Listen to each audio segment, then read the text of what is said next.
छत्तीसगढ़, तेलंगाना, राजस्थान और यूपी में पीएम मोदी करेंगे चुनावी आगाज। 7 और 8 जुलाई को इन राज्यों को करेंगे दौरा। विदेश मंत्री जयशंकर का तंजानिया दौरा आज। 10वीं संयुक्त आयोग बैठक की करेंगे सह अध्यक्षता। विदेश मंत्रालय ने दी जानकारी। एनसीपी के दोनों गुटों का शक्ति प्रदर्शन आज। समर्थकों की बुलाई बैठक। विधानसभा अध्यक्ष बोले, किसी ने विभाजन की बात नहीं कही। आर्टिकल 370 पर 11 जुलाई को सुनवाई करेगा सुप्रीम कोर्ट। सीजेआई की अगुवाई में 5 जजों की बेंच गठित। मुफ्ती बोले, अब न्याय मिलने की उम्मीद। नागालैंड में पहाड़ से गिरे पत्थरों ने कारों को कुचला। 5 सेकंड में मलबा बनी 3 गाड़ियां। 2 की मौत, 3 गंभीर रूप से घायल। यूपी, एमपी समेत 20 राज्यों में अगले 3 दिन भारी बारिश। उत्तर प्रदेश, उत्तर पश्चिम भारत में सामान्य से 37% ज्यादा बारिश हुई। दिल्ली में 3 साइट की। खबरों का सारथी। नमस्कार, स्वागत है आपका देश की बात पे। मैं हूं आपके साथ हारिस। लखनऊ से खबर आपको बता दें, जहां पर सीएम योगी आदित्यनाथ का आज का कार्यक्रम। भिक्षावृत्ति से मुक्त बच्चों को सीएम देंगे प्रमाण पत्र। आपको बता दें कि सीएम योगी का आज का कार्यक्रम। सीएम योगी आज भिक्षावृत्ति से मुक्त बच्चों को प्रमाण पत्र सौंपेंगे। दोपहर 12 बजे सीएम आवास पर कार्यक्रम का आयोजन किया जाएगा। मुख्यमंत्री बाल सेवा योजना प्रमाण पत्र का वितरण होगा आज। भिक्षावृत्ति से मुक्त बच्चों को सीएम देंगे प्रमाण पत्र। दोपहर 12 बजे सीएम आवास पर कार्यक्रम का आयोजन किया जाएगा। मुख्यमंत्री बाल सेवा योजना प्रमाण पत्र का वितरण होगा। बच्चों को शैक्षणिक किट भी वितरित करेंगे सीएम योगी आदित्यनाथ। अहम जानकारी आपको बता दें, सीएम योगी का आज का कार्यक्रम। भिक्षावृत्ति से मुक्त बच्चों को सीएम प्रमाण पत्र सौंपेंगे। इस खबर पर अधिक जानकारी के लिए सतीश संगम हमारे संवाददाता लखनऊ से हमारे साथ जुड़े हैं। सतीश, आज का योगी आदित्यनाथ का कार्यक्रम है, भिक्षावृत्ति मुक्त बच्चों को सीएम प्रमाण पत्र सौंपेंगे। क्या कुछ जानकारी देंगे इस पूरी मामले पर? बिल्कुल, देखिए कि बाल सेवा योजना के तहत उन बच्चों को एक तरह से सपोर्ट किया जा रहा है, खासकर सरकार द्वारा। जो बच्चे अनाथ हो गए थे कोविड दौर में और जिनके माता पिता की आर्थिक स्थिति सही नहीं है, ऐसे बच्चों का एक तरह से मुहिम के जरिए सरकार की एक मंशा है कि उनको मुख्य धारा में जोड़ा जाए, एजुकेशन क्षेत्र में जोड़ा जाए और रोजगार के क्षेत्र में जोड़ा जाए। तो ऐसे बच्चों को जो अपनी काबिलियत पे कुछ काम कर चुके हैं, उनको एक सवृत्ति पत्र दिया जाएगा। इसके अलावा योगदान के तौर पर भी आप देखें कि जिन जो योजनाएं लागू की है पर मंथ के हिसाब से 4,000 रुपये, या फिर उनकी आर्थिक स्थिति को पर सालाना के हिसाब से लाख रुपए जो देने की बात कही है, वो सारी चीजें इसमें देखने को मिलता है। इसके अलावा एजुकेशन क्षेत्र में खासकर आवासीय योजना हो या बाल कल्याण योजना हो, ऐसी योजनाओं के साथ जोड़कर और एजुकेशन से भी जोड़ा जा रहा है। तो इसी के तहत एक कार्यक्रम रखा गया है जिसमें डिप्टी सीएम भी शामिल होंगे। इसके अलावा विभाग के जो मुख्य सचिव हैं, प्रमुख सचिव, वो लोग भी इसमें शामिल होंगे और बड़ी संख्या में जो एक तरह से जिनको एक तरह से शपथ पत्र दिया जाएगा, वो बच्चे भी इसमें शामिल होंगे। जाहिर स्वरूप है कि इसके जरिए कहीं न कहीं उन बच्चों को भी सपोर्ट किया जा रहा है जो पूरी तरह से पिछड़े क्षेत्र से आने वाले हैं। जी सतीश, इस कार्यक्रम में कितने बच्चे करीब शामिल होने की उम्मीद जताई जा रही है? साथ ही इसका जो बजट है वो कितना होगा?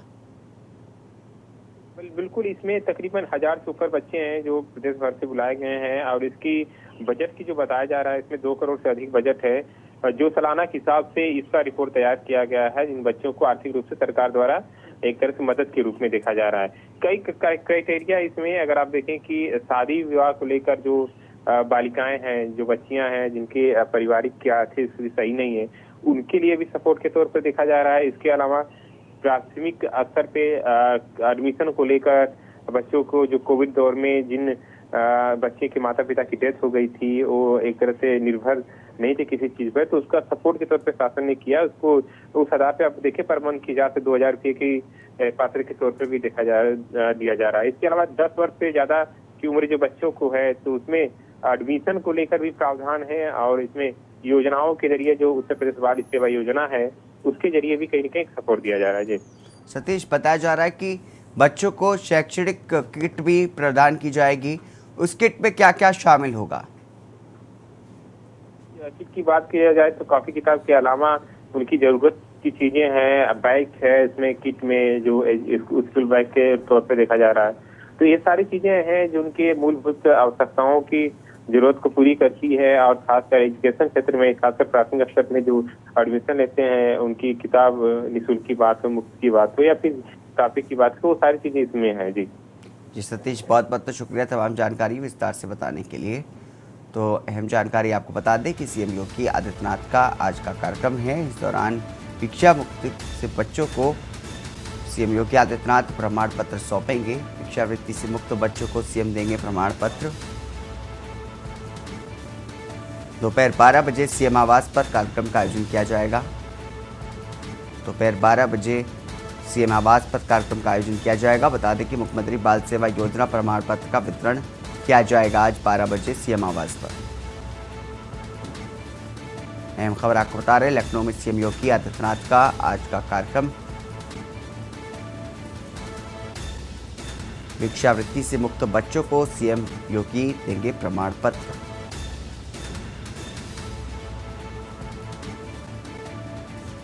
दोपहर 12 बजे सीएम आवास पर कार्यक्रम का आयोजन किया जाएगा। लखनऊ स्थित सीएम आवास पर 12 बजे कार्यक्रम का आयोजन किया जाएगा, जिसमें बाल सेवा योजना प्रमाण पत्र का वितरण किया जाएगा मुख्यमंत्री द्वारा।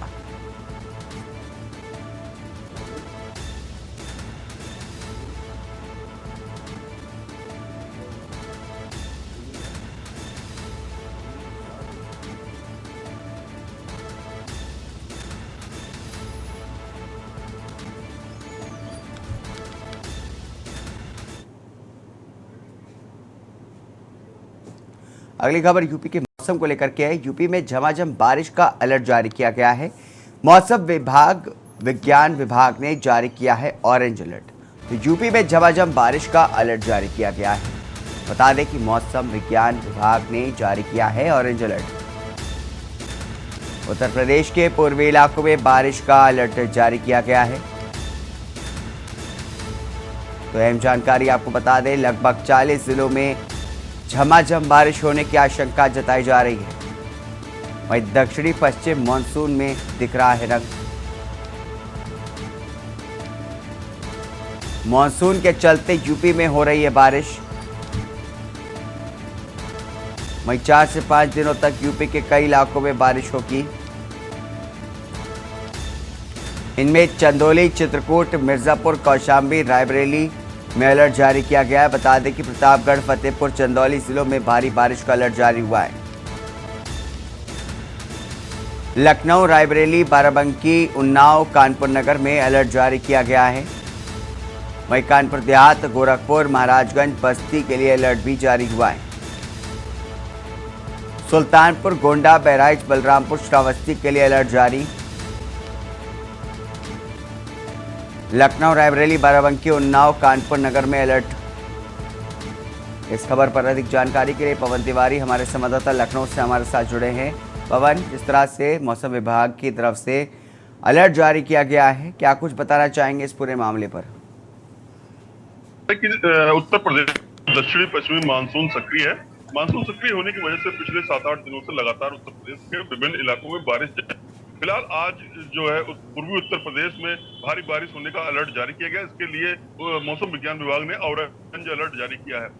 मौसम विज्ञान विभाग के अनुसार उत्तर प्रदेश के प्रतापगढ़, रायबरेली, फतेहपुर, चंदौली, चित्रकूट जैसे जिलों में ऑरेंज अलर्ट जारी किया, जहां पर भारी से ज्यादा भारी बारिश होने की संभावना है। इसके अलावा मौसम विज्ञान विभाग ने गरज चमक के साथ हल्की बारिश होने का अलर्ट लखनऊ, उन्नाव, कानपुर, बाराबंकी, कानपुर नगर देहात में जो है इसके सहित लगभग 40 जिलों में आज गरज चमक के साथ हल्की बारिश होने का भी अलर्ट जारी किया है। लगातार जो मानसून है वो उत्तर प्रदेश के मध्य भाग में सक्रिय है, जिसकी वजह से पूरे उत्तर प्रदेश में इसमें बारिश का सिलसिला जारी है। और यह सिलसिला जो मौसम विज्ञान के यहाँ पर वैज्ञानिक है मोहम्मद दानिश, उन्होंने बताया सिलसिला लगातार 4 से 5 दिन तक ऐसे ही जारी रहेगा। वहीं अधिकतम व न्यूनतम तापमान में हल्की कमी भी दर्ज की जाएगी। लगातार बारिश से लगातार बारिश का जो ये सिलसिला है लगातार 4 से 5 दिन तक ऐसे ही चलता रहेगा। और जो कुछ इलाके हैं जहां पर आज भारी बारिश होने के साथ ही 50 से 60 किलोमीटर प्रति घंटा की तेज रफ्तार से हवाएं भी चलेंगी। जी पवन, जैसा कि आपने बताया है तमाम ज़िलों में ऑरेंज अलर्ट जारी किया गया है, तो कह सकते हैं कि मौसम ने जो मानसून है उसने पूरी तरह से दस्तक दे दी है और पूरी तरह से मानसून का जो मौसम है वो शुरू हो चुका है।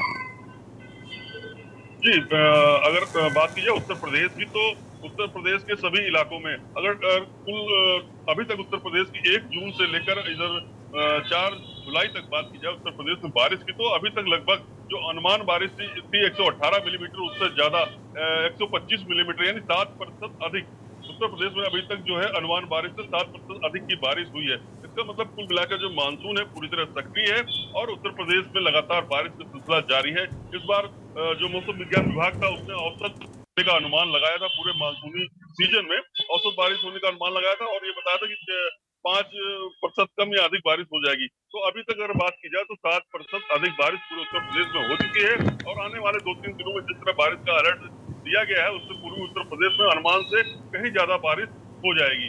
फिलहाल राजधानी लखनऊ की बात की जाए तो यहाँ पर लगातार 4-5 दिनों से बादल छाए हुए हैं, हल्की फुल्की बारिश सुबह शाम हो रही है, धूप भी हल्की निकल रही है।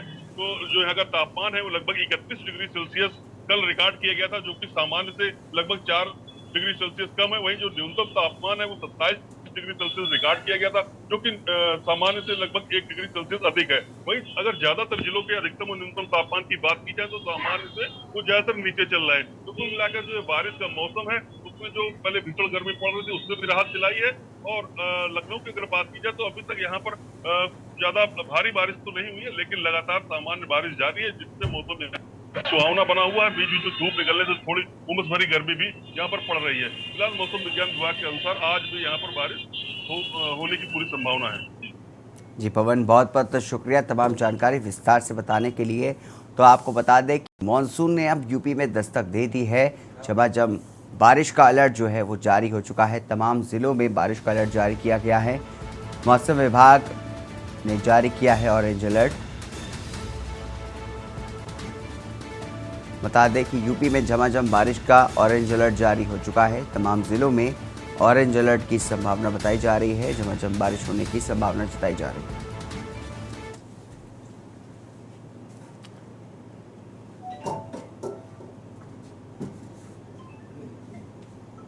इस बीच रुकेंगे छोटे से ब्रेक के लिए, ब्रेक के बाद जल्द हाजिर होंगे।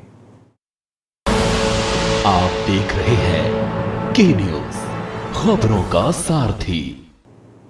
ब्रेक के बाद स्वागत है आपका। फतेहाबाद से खबर आपको बता दें, जहां पर अनिश्चितकालीन हड़ताल पर क्लरिकल स्टाफ बैठ गया है। हड़ताल से प्रभावित हो सकती है सरकारी सेवाएं, विभिन्न पोर्टल से होने वाले काम हो सकते हैं बंद।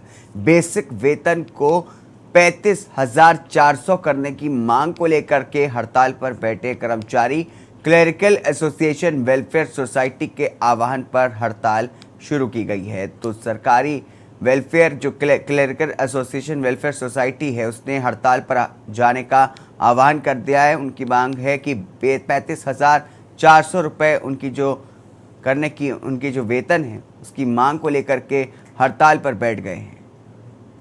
बता दें कि विभिन्न पोर्टल से होने वाले काम जो है वो भी प्रभावित होंगे। आपको बता दें कि हड़ताल से प्रभावित सरकारी सेवाएं जो है वो प्रभावित होंगी। साफ तौर पर हड़ताल पर क्लरिकल स्टाफ बैठ गया है। फतेहाबाद से खबर आपको बता रहे हैं, जहां पर अनिश्चितकालीन हड़ताल पर क्लरिकल स्टाफ बैठ चुका है। तो हड़ताल से प्रभावित हो सकती है सरकारी सेवाएं, विभिन्न पोर्टल से होने वाले काम हो सकते हैं बंद। तो हड़ताल से प्रभावित हो सकती है सरकारी सेवाएं।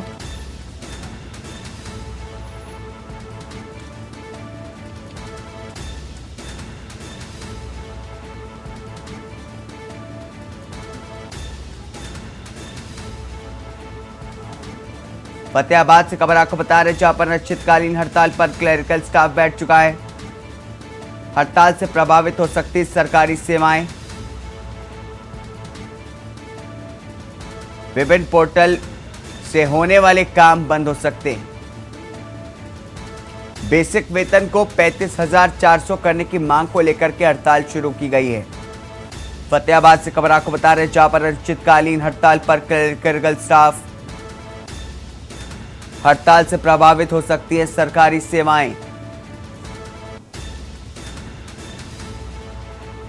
इसी खबर पर ज्यादा जानकारी के लिए प्रवीण हमारे संवाददाता हमारे साथ जुड़े हैं। प्रवीण, जिस तरीके से बताया जा रहा है कि अनिश्चितकालीन हड़ताल जो है क्लरिकल स्टाफ ने शुरू की है, क्या कुछ जानकारी देंगे इस पूरे मामले पर?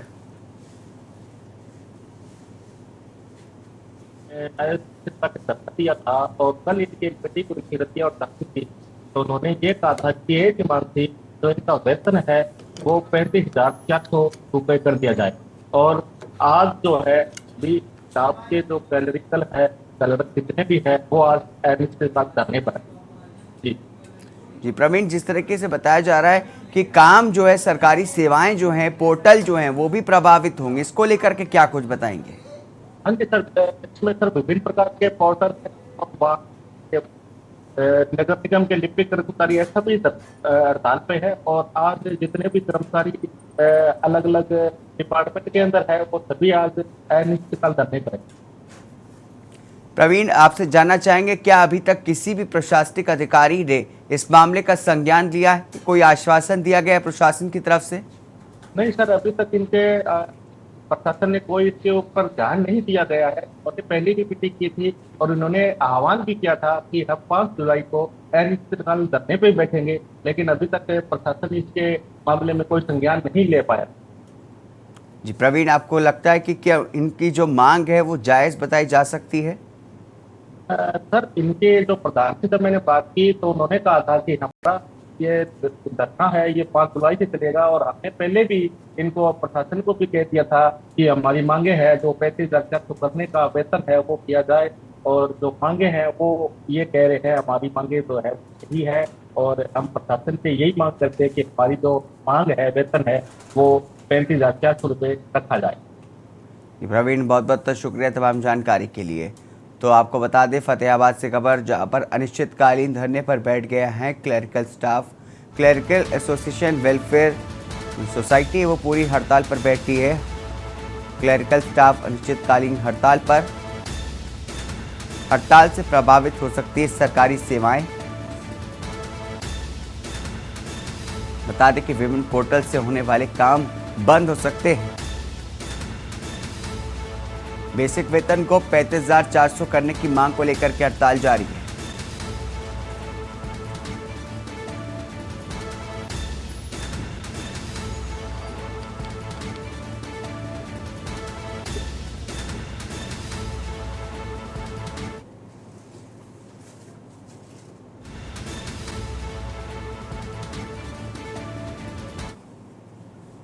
इस बीच रुकेंगे छोटे से ब्रेक के लिए। ब्रेक के बाद जल्द हाजिर होंगे।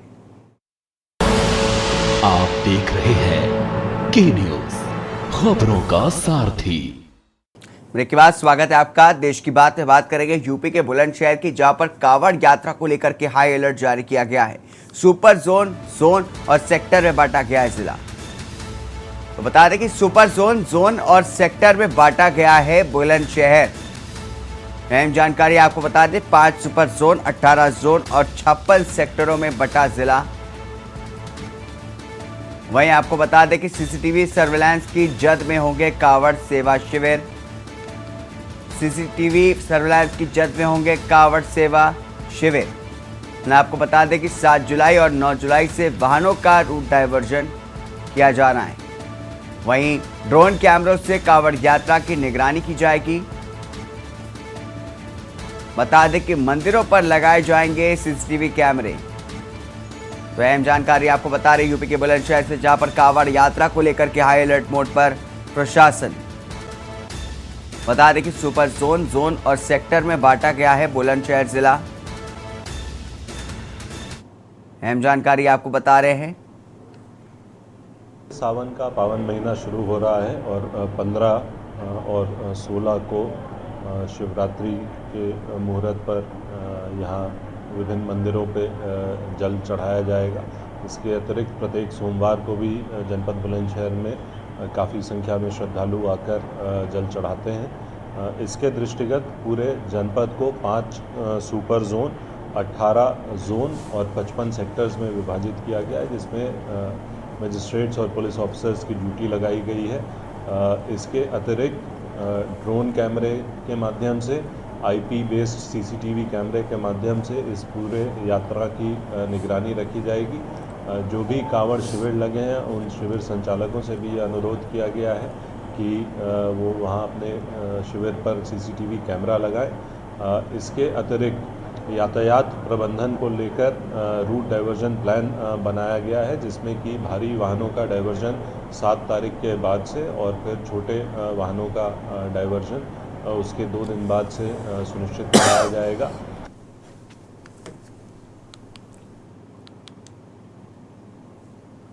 तो है इस खबर पर अधिक जानकारी के लिए हमारे संवाददाता बुलंदशहर से अनिल मीणा हमारे साथ जुड़े हैं। अनिल, जैसा कि बताया जा रहा है कि कांवड़ यात्रा को लेकर के प्रशासन अलर्ट मोड पर नजर आ रहा है, क्या कुछ जानकारी देंगे इस पूरे मामले पर?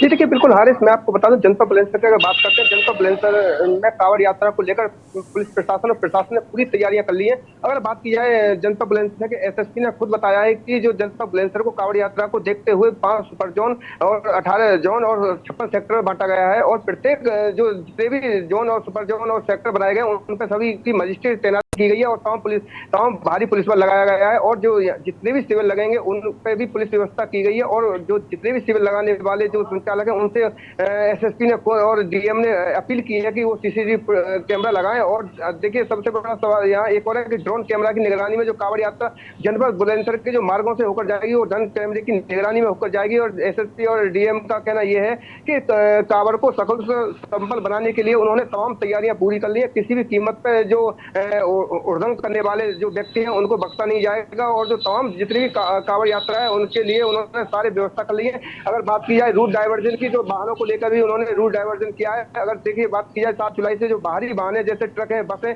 उनके लिए या पूरी तरह से प्रतिबंधित कर दिया गया है और जो हल्के वाहन है उनके लिए 9 तारीख से लेकर जब तक कांवड़ यात्रा जो चलेगी उसको लेकर रूट डाइवर्जन कर दिया गया है। और तो उसको लेकर कहीं ना कहीं प्रशासन ने पूरी तैयारी कर ली। अगर बात की जाए शिवालयों की, जो जितने भी शिवालय हैं उनमें जो जिस दिन जलाभिषेक होगा वहाँ सभी जो मंदिर के जो महंत हैं उनसे और जो टीम कमेटी के संचालक हैं उनसे अपील किया कि वहाँ कैमरा की व्यवस्था की जाए। तमाम जितने भी मंदिरों पर उन पर डीएम एसएसपी लगातार खुद जाकर चेकिंग कर रहे हैं और चेकिंग करने के बाद जो वहाँ के लोग हैं उनसे अपील कर रहे हैं कि यहाँ कैमरा की व्यवस्था की जाए। तो और प्रशासन ने की अगर बात की जाए और पुलिस की बात की जाए तो पुलिस पूरी तरह से जो कांवड़ यात्रा है उसको सकुशल संपन्न बनाने के लिए पूरी तैयारियां कर ली हैं और लगातार जो जितने भी असामाजिक तत्व है उनके लिए भी पुलिस ने यहाँ पाबंद किया गया है, जिससे कि जो कांवड़ यात्रा है जो उसको किसी तरह का व्यवधान उत्पन्न न हो सके।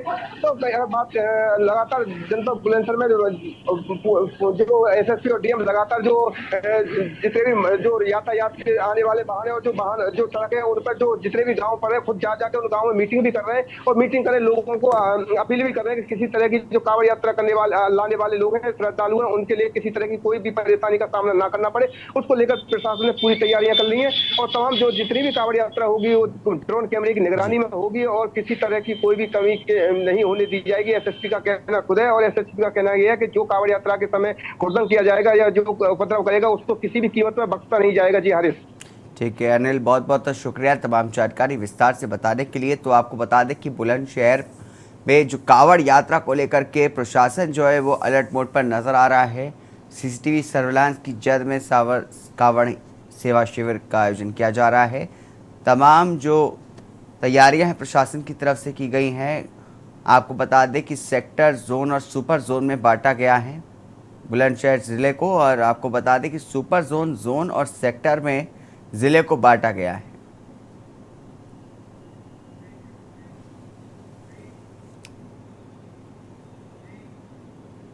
इस बीच रुकेंगे छोटे से ब्रेक के लिए, ब्रेक के बाद जल्द हाजिर होंगे। आप देख रहे हैं के न्यूज़, खबरों का सारथी। ब्रेक के बाद स्वागत है आपका देश की बात में। कांग्रेस नेता कुमारी सैलजा का आज फतेहाबाद का दौरा है। आपको बता दें कि गांव बड़ोपल में जनसभा को संबोधित करेंगी। आपको बता दें कि एक कार्यक्रम में सुबह 10:30 बजे जनसभा होगी, उसके बाद गांव बड़ोपल में जनसभा करेंगी संबोधित। तो अहम जानकारी आपको बता रहे कि कांग्रेस नेता राजकुमारी सैलजा का आज दौरा है। गांव बड़ोपल में जनसभा को संबोधित करेंगी। इस दौरान बता दें कि एक कार्यक्रम में सुबह 10:30 बजे करेंगी जनसभा। गांव पड़ोपल में जनसभा को करेंगी संबोधित। फतेहाबाद दौरे पर आज कांग्रेस नेत्री कुमारी सैलजा गांव बड़ोपल में जनसभा को करेंगी संबोधित। एक कार्यक्रम में सुबह 10:30 बजे करेंगी जनसभा। गांव बड़ोपल में जनसभा को संबोधित करेंगी कुमारी सैलजा। फतेहाबाद दौरे पर आज कांग्रेस नेत्री कुमारी सैलजा। बताया जा रहा है कि गांव बड़ोपल में जनसभा को करेंगी संबोधित। बता दें कि एक कार्यक्रम में सुबह 10:30 बजे की करेंगी शिरकत। गांव बड़ोपल में जनसभा को करेंगी संबोधित। तो फतेहाबाद दौरे पर आज कांग्रेस नेत्री कुमारी सैलजा गांव बड़ोपल में जनसभा को करेंगी संबोधित।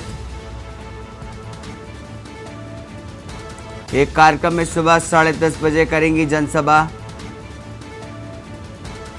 गांव बड़ोपल में जनसभा को संबोधित करने के लिए सैलजा पहुंचेंगी। फतेहाबाद दौरे पर आज कांग्रेस नेत्री कुमारी सैलजा गांव बड़ोपल में जनसभा को करेंगी संबोधित।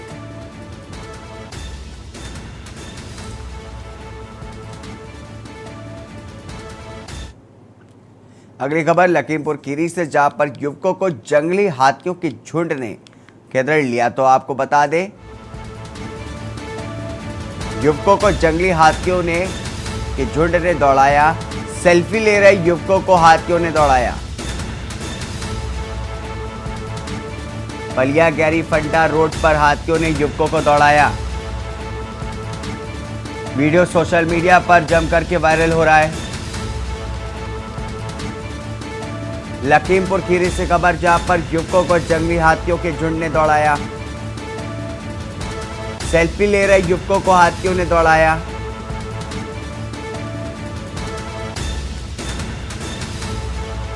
बलिया गौरी फंटा रोड पर यह हादसा हुआ है। वीडियो सोशल मीडिया पर जमकर के वायरल हो रहा है।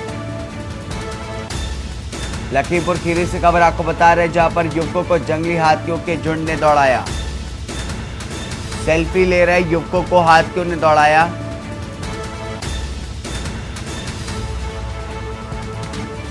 बलिया गौरी फंटा रोड पर हाथियों ने युवकों को दौड़ाया।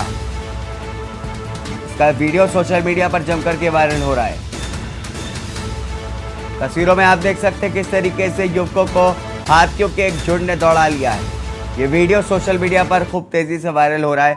बता दें कि सेल्फी लेने के दौरान हाथियों के झुंड ने युवकों को दौड़ाया। सेल्फी ले रहे युवकों को हाथियों ने दौड़ाया। इसका वीडियो सोशल मीडिया पर जमकर के वायरल हो रहा है।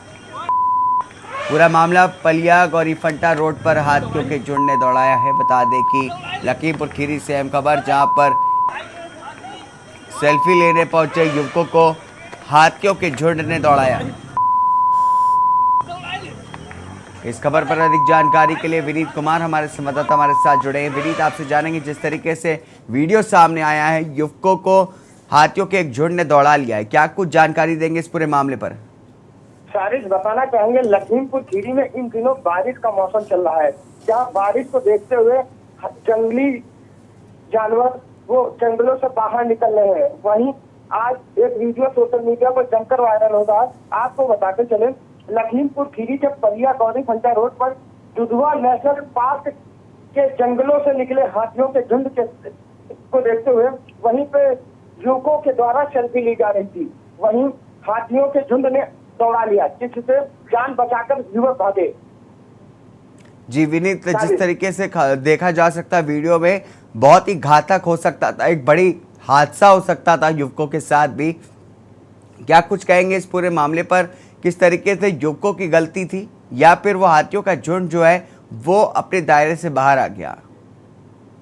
चाहेंगे बलिया गौरी फंटा रोड पर जगह जगह वन विभाग के द्वारा साइन बोर्ड लगाए गए हैं, जहाँ पे ये स्पष्ट लिखा हुआ है ये जंगली इलाका है, जहाँ पे सड़क पर सावधानी से चले। जगह जगह पे सावधानियों को लेकर बोर्ड भी लगाए गए। वहीं युवकों के द्वारा आए दिन ऐसे सेल्फी लेते हुए वीडियो वायरल होते रहते हैं। आपको बताते चले, इससे पहले भी एक घटना घटित हो चुकी है जिसमें सेल्फी लेने के दौरान ही एक युवक की मौत हो गई थी। जी, जो वीडियो सामने आया है, क्या इस पे कोई घायल हुआ है युवक? नहीं, इसमें कोई घायल नहीं हुआ, लेकिन गनीमत ये रही कि कोई घायल नहीं हुआ, लेकिन एक बड़ी घटना घटित हो सकती थी, एक बड़ा हादसा हो सकता था। जी बताइए। एक बड़ी दुर्घटना घटित हो सकती थी, बड़ा हादसा हो सकता था। हाथियों के झुंड ने दौड़ा लिया था। वीडियो में साफ तौर पे देखा जा सकता है, एक युवक भागते भागते सड़क पर गिर गया है, उसका मोबाइल वहीं पे गिर गया है और उसके बाद में उसके साथियों ने उसको उठाया और फिर भगा है वो। विनीत, जिस तरीके से वीडियो में देखा जा सकता है, युवकों के चेहरे भी साफ तौर पे दिखाई दे रहे हैं। क्या इसके खिलाफ कोई एक्शन लिया जाएगा युवकों के खिलाफ? अब ये देखने वाली बात होगी और दिलचस्प होगा कि आखिर वन महकमा क्या कार्रवाई करता है, क्योंकि स्पष्ट रूप से वीडियो में साफ तौर पे देखा जा सकता है और खास तौर से वन विभाग के द्वारा नियमावली भी है, नियम भी है कि कोई भी वन क्षेत्र में ऐसे सेल्फी या कोई ऐसी गतिविधियां ना करें। ठीक है विनीत, बहुत बहुत तो शुक्रिया तमाम जानकारी बताने के लिए। तो अहम जानकारी आपको बता रहे हैं, सेल्फी ले रहे युवकों को हाथियों ने दौड़ाया है।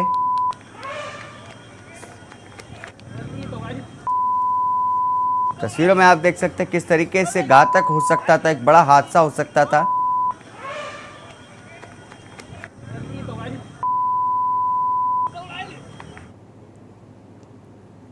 खबरों में आगे बढ़ेंगे। नागालैंड के कोहिमा दीमापुर में हादसा हो गया है। बड़ी चट्टानें गिरने से गाड़ियों के उड़े फरकच्चे।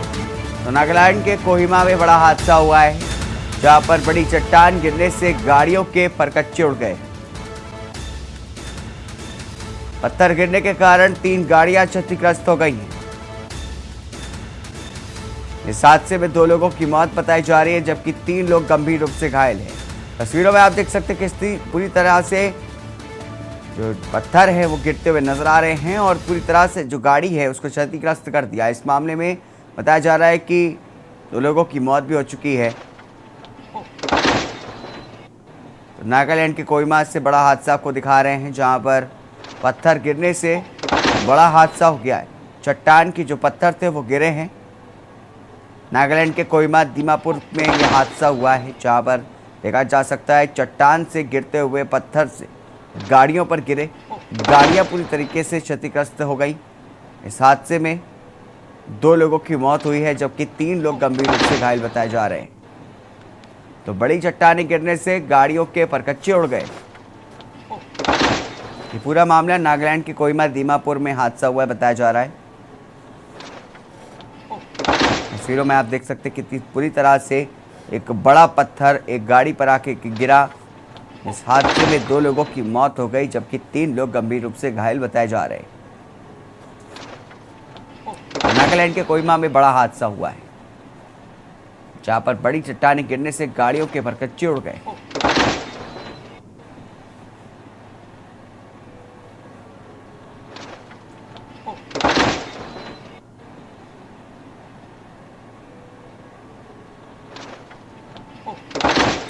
तस्वीरों में आप देख सकते हैं कितनी बुरी तरह से यह हादसा हुआ है।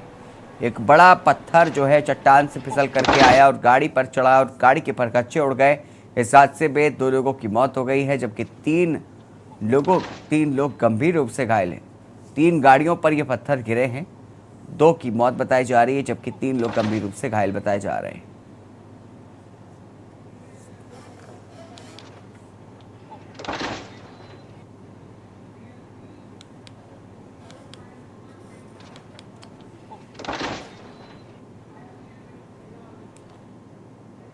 इस बीच लखनऊ से अहम जानकारी आ रही है। अब आपको बता दें कि बसपा से प्रमुख मायावती का ट्वीट सामने आया है। आदिवासी युवक पर पेशाब करने के मामले पर मायावती ने ट्वीट किया है। आपको बता दें कि मध्य प्रदेश के सीधी में शर्मनाक घटना घटी थी, जिसको लेकर के मायावती ने ट्वीट किया है। उन्होंने इस घटना को अमानवीय कृत्य की जितनी निंदा की जाए कम है। वीडियो वायरल होने के बाद सरकार जागी है। मायावती ने आगे ट्वीट में लिखा, यह सरकार संलिप्तता को साबित करता है। बता दें कि अपराधी की संपत्ति को जब्त होनी चाहिए, इसकी मांग की है मायावती ने। ऐसी घटनाएं सभी को शर्मसार करती हैं।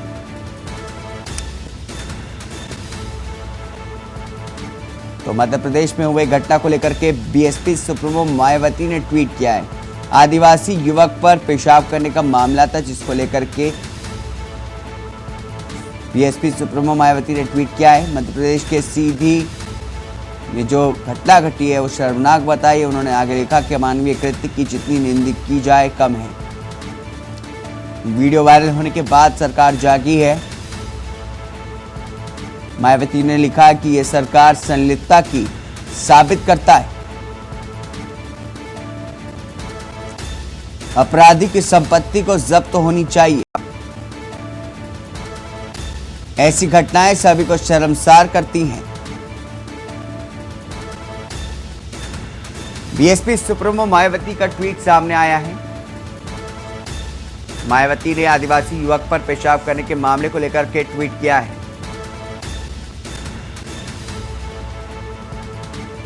मध्य प्रदेश के सीधी में शर्मनाक घटना बताई मायावती ने। उन्होंने लिखा कि अमानवीय कृत्य की जितनी निंदा की जाए कम।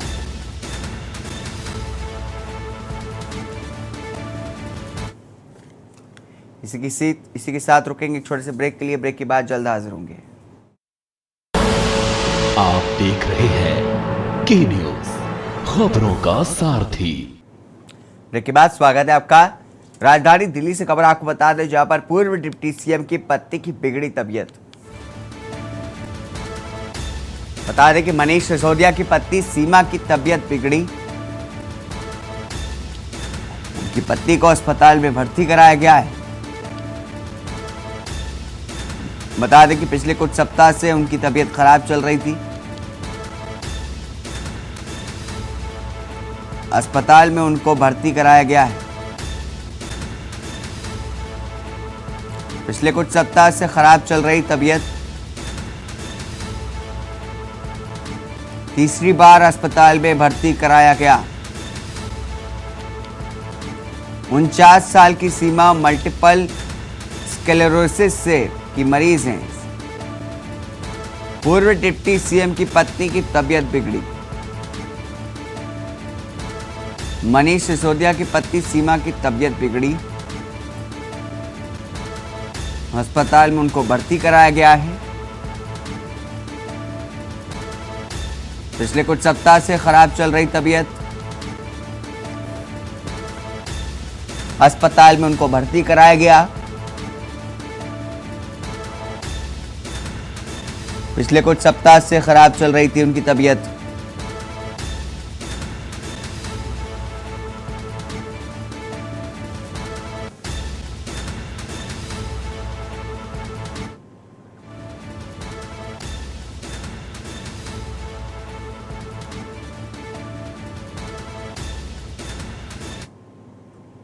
दिल्ली के संजय गांधी अस्पताल में लेंटर गिरने से महिला के सर में गंभीर चोटें आई हैं, जहां महिला के सर में कई टाँके आए हैं।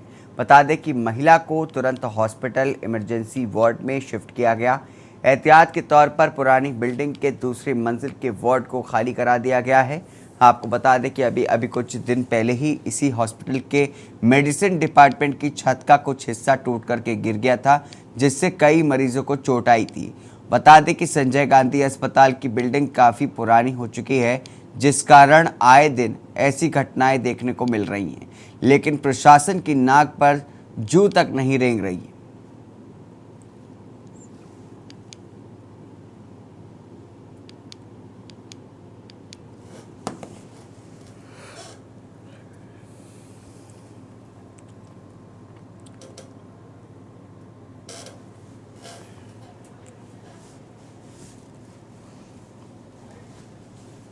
मरीज के नाती है मेरा भर्ती, उसको ले छोड़ के वो भी जाता था, मगर हम आज जाने न दिए।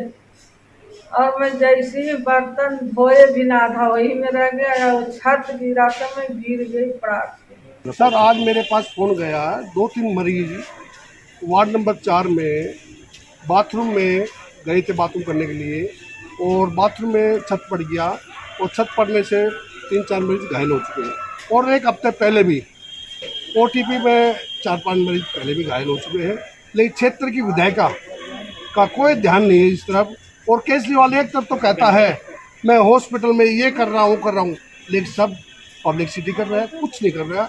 और हॉस्पिटल का इतना बुरा हाल हो चुका है यहाँ से निकालने में। एक तरफ तो दवाइयों की सप्लाई बाहर की बार वहीं राजधानी दिल्ली के मंगोलपुरी में बीजेपी कार्यकर्ता और उसके परिवार पर पास में ही रहने वाले कुछ लोगों ने जानलेवा हमला कर दिया। पीड़ित पक्ष ने बताया कि वो अपने घर के पास ही खड़े थे, तभी हमलावर वहां पर हथियार लेकर के आए और उनसे लड़ाई झगड़ा करने लगे, जिसके बाद देखते ही देखते ये लड़ाई झगड़ा खूनी संघर्ष में बदल गया और आरोपियों ने बीजेपी के स्थानीय नेता, उनकी पत्नी और उनके बेटे पर चाकू, डंडों, तलवारों और कुल्हाड़ी से उसे जानलेवा हमला कर दिया। आनंद फानन में मौके पर पहुंची पुलिस ने उन्हें पास के ही संजय गांधी अस्पताल में एडमिट कराया, जहां पर प्राथमिक उपचार के बाद उन्हें बड़े अस्पताल में रेफर कर दिया गया है। हालांकि अभी तीनों की हालत काफ़ी नाजुक बनी हुई है। घायल ने बताया कि वो अपने घर के पास ही खड़े थे, तभी पास में ही रहने वाले कुछ लोग वहां पर आए और उससे लड़ाई झगड़ा करने लगे और उन पर ताबड़तोड़ चाकू, डंडों और तलवारों से हमला कर दिया, जिसमें वो गंभीर रूप से घायल हो गए।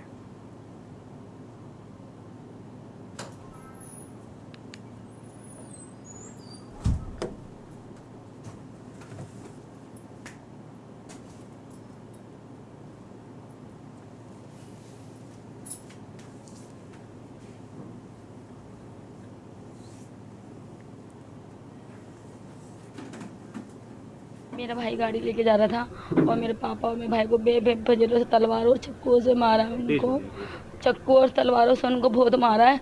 मेरी मम्मी को भी बहुत मारा, होश नहीं है उनको किसी को भी। जितने भी उनको सबको पकड़ो। कौन लोग हैं जिन्होंने मारा है? दिलेर, सिब्बू, शेर सिंह, नाजिम और उनकी वाइफ हैं, तीनों चारों, मतलब पूरे घरों ने मारा है। मेरे भाइयों को, मेरे पापा को, सबों ने मारा है। कौन है आपके पापा? एटलीस्ट नाम बताएं एक बार। मेरे पापा का नरेश कुमार उजाला है, वो बीजेपी से बहुत सालों से जुड़े हुए हैं।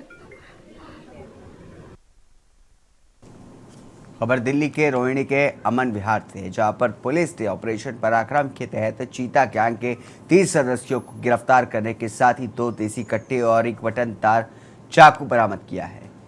बता दें कि अमन विहार पुलिस को क्षेत्र में कुछ खतरनाक अपराधियों के आने के बारे में एक गुप्त जानकारी मिली थी, जिसके बाद एक टीम का गठन किया गया।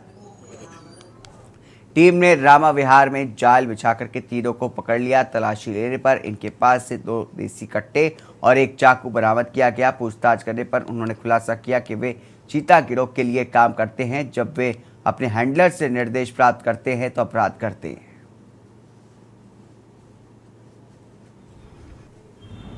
रोहिणी डिस्ट्रिक्ट की पुलिस स्टेशन अमन विहार की टीम ने बड़ी कार्रवाई करते हुए चीता गैंग के 3 एक्टिव मेंबर्स अमन डबास, तरुण डबास और नवीन को अरेस्ट किया है। इनकी प्रीवियस भी कई केसेस में इन्वॉल्वमेंट पाई गई है। इनसे हमें 2 कंट्री मेड पिस्टल्स, कुछ एम्यूनिशन, एक नाइफ और एक होंडा सिटी कार बरामद हुई है। फर्दर इन्वेस्टिगेशन चल रही है। वहीं महाराष्ट्र के धुले जिले में बड़ा सड़क हादसा हुआ है। एक तेज रफ्तार ट्रक ने हाईवे पर स्थित एक होटल में जा घुसा। ट्रक में कुचल करके 5 लोगों की मौत हो गई। हादसे में कुछ लोग घायल भी बताए जा रहे हैं। घायलों को इलाज के लिए फौरन अस्पताल में भर्ती कराया गया है। बताया जा रहा है कि तेज रफ्तार होने के कारण ट्रक बेकाबू हो गया और होटल में जा घुसा। होटल में खाना खाने वाले लोगों की भीड़ थी, इसलिए ये बड़ा हादसा हो गया। हादसे के बाद वहां लोगों की चीख पुकार मच गई। पुलिस को मामले की जानकारी दी गई। मौके पर पहुंची पुलिस मामले की जांच में जुटी है। बता दें कि फिलहाल हादसे की वजह का पता नहीं चल सका।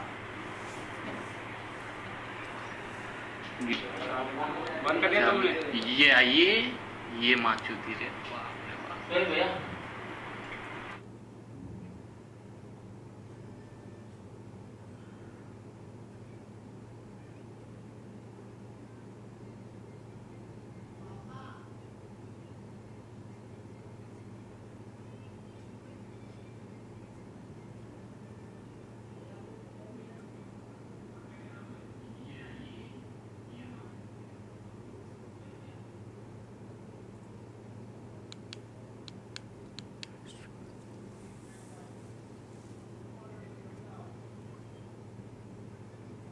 राष्ट्रवादी कांग्रेस पार्टी में टूट और अजित पवार समेत 9 विधायकों के बीजेपी शिवसेना सरकार में शामिल होने के बाद पहली बार एकनाथ शिंदे कैबिनेट की बैठक हुई।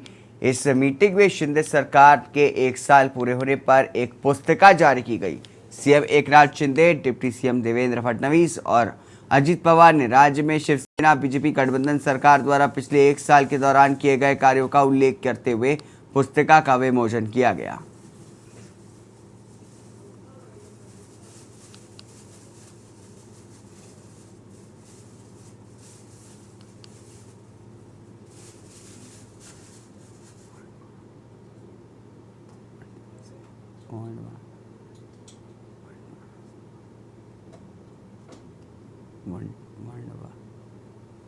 मांडवा से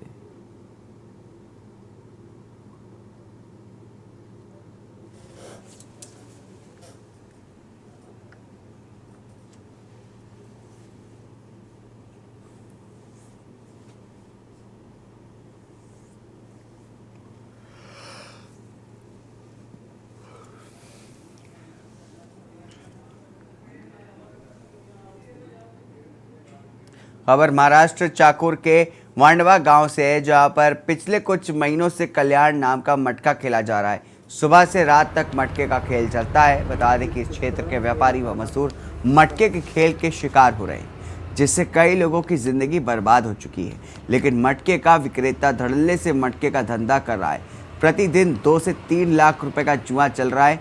वहीं सामाजिक संगठनों द्वारा पुलिस प्रशासन से कार्रवाई की मांग की गई है और कार्रवाई ना होने पर उग्र आंदोलन की चेतावनी दी गई।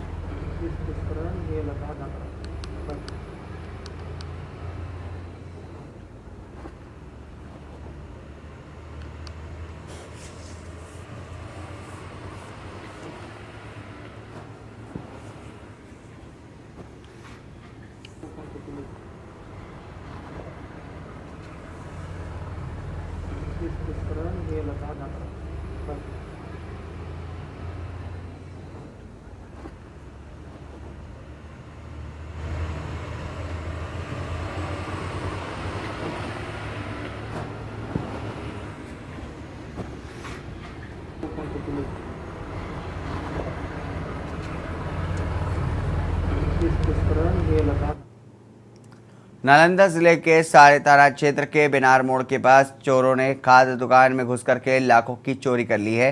बताया जा रहा है कि शंकर बीज दुकान में बीती रात चोरों ने सेंधमारी करके लाखों रुपए का सामान चोरी कर लिया है, जिसके बाद पुलिस मामले की जांच पड़ताल में जुट गई है। पीड़ित सत्येंद्र कुमार ने बताया कि पिछली बार भी मेरे दुकान में चोरी हुई थी, लेकिन पुलिस ने कुछ कार्रवाई नहीं किया है। फिर से दोबारा चोरी हुई है, जहां पुलिस हाथ पर हाथ धरे बैठी हुई है। पीड़ित दुकानदार ने बताया कि वो अपनी दुकान को बंद करके अपने घर चला गया। सुबह जब दुकान खोलने आया तो दुकान का सामान इधर उधर बिखरा हुआ था।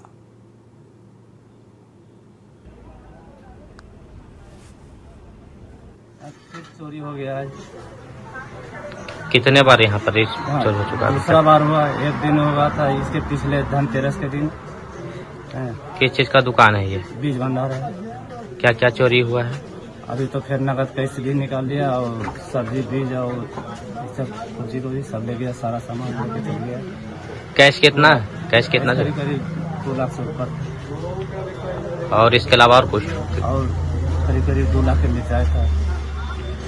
तो क्या बिक्री था, मैंने ले लेते और कितना सामान ले लिया, तो ले लिया, पता चल रहा है। सारा रजिस्टर फाइल सब लेके चले गया। कितने के लगभग माल जाल का नुकसान आपको किया? नुकसान करीब 5 लाख से ऊपर था। बिहार शरीफ शहर के मगड़ा गांव स्थित पार्टी कार्यालय में युवा राष्ट्रीय जनता दल का संगठनात्मक बैठक का आयोजन की जिला प्रभारी मनोज यादव की अध्यक्षता में किया गया, जिसमें मुख्य अतिथि के रूप में प्रदेश अध्यक्ष राजेश यादव ने शिरकत की। इस दौरान प्रदेश अध्यक्ष राजेश यादव ने कहा कि केंद्र सरकार संविधान और देश के इतिहास को बदलना चाहती है। उन्होंने कहा कि केंद्र सरकार जातीय जनगणना कराने से परहेज कर रही है। नई शिक्षा नीति के नाम पर भी गरीबों को ठगा जा रहा है। बाबा साहेब के द्वारा लिखित संविधान को कुचल करके मनुस्मृति लागू करना चाह रही है। संगठनात्मक बैठक के माध्यम से 2024 का भी आगाज किया जाएगा। वहीं लैंड फॉर जॉब मामले में सीबीआई द्वारा डिप्टी सीएम तेजस्वी यादव को चार्जशीट के मामले में प्रदेश अध्यक्ष राजेश यादव ने कहा कि भारत के प्रधानमंत्री मोदी बदले की राजनीति कर रहे हैं। प्रधानमंत्री ने कहा था कि भ्रष्टाचारियों को समाप्त करने का काम करेंगे। पिछड़े और दलितों के हितों की बात करने वाले को कुचल करके रख दिया है। समाजवादी विचारधारा के लोगों ने लंबी लंबी लड़ाई लड़ने का काम किया है। इस लड़ाई को भी हम लोग मजबूती के साथ लड़ने का काम करेंगे। डिप्टी सीएम तेजस्वी यादव को राजनीति के चलते बीजेपी ने सीबीआई के खेल में फंसाने का काम किया है।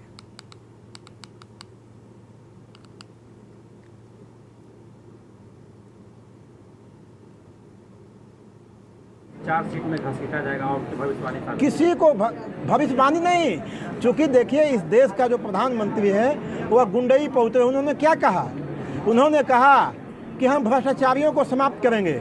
कौन भ्रष्टाचारी हैं? जो ओबीसी के लिए काम करते हैं, दलित के लिए काम करते हैं, वंचित समाज के लिए काम करते हैं। वो सीधे सीधे यह कर रहे हैं कि पिछड़े और दलितों के हित की बात करने वाले को हम कुचल के रख देंगे, इसलिए कि वो मनुस्मृति के मानने वाले लोग हैं। लेकिन मैं आपके माध्यम से कहना चाहता हूं कि हम लोगों ने लंबी लंबी लड़ाइयाँ, हमारे समाजवादी लोगों ने लंबी लंबी लड़ाइयाँ लड़ी हुई है। इस लड़ाई को भी लड़ा जाएगा। वहीं पंजाब के मोगा नगर में लगातार धड़ल्ले से चली आ रही थी। भले ही कोई भी सरकार और कोई भी चली गई, लेकिन मोगा के नगर निगम में धड़ल्लेबाजी हो रही है और इसी कारण मोगा में विकास सबसे पीछे रहा है, लेकिन नगर निगम की कमाई सबसे अधिक रही है। और अब पंजाब में आम आदमी पार्टी की सरकार है तो वादे के मुताबिक मोगा में विकास होना था। वहीं मोगा की एमएलए अमनदीप कौर अरोड़ा ने विकास को देखते हुए सभी सलाहकार को साथ लेकर के उनकी राय जानी ताकि मोगा में विकास के काम किए जा सके। उसको लेकर के एक राय बनाई गई कि मेयर को बदला जाए। मेयर को बदलने के लिए वोटिंग करवाई गई, जिसपे 44 सलाहकारों ने आम आदमी पार्टी के हक में वोट डाला और बेभरोसगी मत डाला गया और मौजूदा मेयर नितिका भल्ला को समय दिया गया था कि वो अपना बहुमत साबित करें। जब बहुमत साबित करने का समय आया तो आज नगर में 50 से 48 सलाहकार हाजिर हुए और इनमें से 42 काउंसिलर ने आम आदमी पार्टी का मेयर बनाए जाने की सहमति दी। कि ਅੱਜ ਮੋਗਾ ਨਿਵਾਸੀਆਂ ਦੀ ਅੱਜ ਜਿੱਤ ਹੋਈ ਆ, ਕਿਉਂਕਿ ਪਿਛਲੇ ਸਮੇਂ ਤੋਂ ਚਾਹੇ ਠੀਕ ਹੈ ਪੰਜਾਬ ਦੇ ਵਿੱਚ ਸਰਕਾਰ ਆਮ ਆਦਮੀ ਪਾਰਟੀ ਦੀ ਬਣ ਗਈ ਸੀ, ਸਾਡੇ ਮੋਗੇ ਤੋਂ ਵਿਧਾਇਕ ਚੁਣੇ ਗਏ ਸੀ, ਪਰ ਸ਼ਹਿਰ ਦੇ ਵਿੱਚ ਜਿਹੜੀ ਅਜੇ ਸਰਕਾਰ ਬੜੀ ਨਹੀਂ ਸੀ ਸਾਡੀ। ਸੋ ਅੱਜ ਸ਼ਹਿਰ ਮੋਗਾ ਦੇ ਵਿੱਚ ਮੈਂ ਸਮਝਦਾ ਕਿ ਲੋਕਾਂ ਨੂੰ ਆਜ਼ਾਦੀ ਮਿਲੀ ਆ, ਕਿਉਂਕਿ ਪਿਛਲੇ ਸਮੇਂ ਦੇ ਵਿੱਚ ਜੋ ਧਾਂਦਲੀਆਂ ਹੋਈਆਂ ਤੁਹਾਡੇ ਸਾਰਿਆਂ ਦੇ ਸਾਹਮਣੇ ਆ।